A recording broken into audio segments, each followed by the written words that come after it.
அஸ்ஸலாமு அலைக்கும் வரஹ்மத்துல்லாஹி வபரகாத்துஹு. தினமும் ஒரு ஹதீஸ்.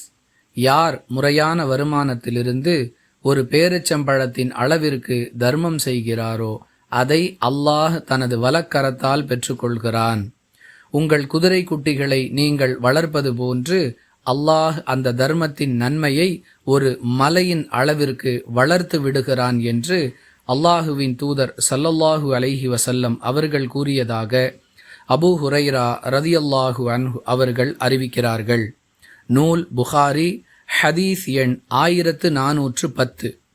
அன்பிற்குரிய அல்லாஹுவின் நல்லடியார்களே, நாம் செய்யக்கூடிய சிறிய தர்மமாக இருந்தாலும் மறுமையில் அது நமக்கு மலையளவு நன்மையாக மாற்றப்பட்டு அல்லாஹ்விடம் கூலியாக கிடைக்கும். நிபந்தனை என்னவென்றால், முறையான சம்பாத்தியத்திலிருந்து அது தர்மம் செய்யப்பட்ட செல்வமாக இருக்க வேண்டும்.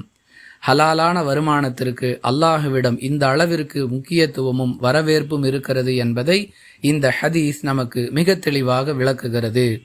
குறைந்த அளவு ஹராம் நம்முடைய வருமானத்தில் கலந்திருக்கிறது என்றாலும் அப்படிப்பட்ட வருமானத்தை புறக்கணிக்க வேண்டுமே தவிர பணத்தின் மீது உள்ள ஆசையின் காரணமாக அதை கடந்து செல்லக்கூடிய நிலை எப்பொழுதும் நம்மிடம் இருக்கக்கூடாது.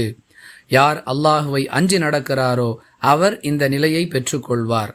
வாஹிரு தஅவானா அனில் ஹம்துலில்லாஹி ரப்பில் ஆலமீன். அஸ்ஸலாமு அலைக்கும் வரஹ்மத்துல்லாஹி வபரகாத்துஹு.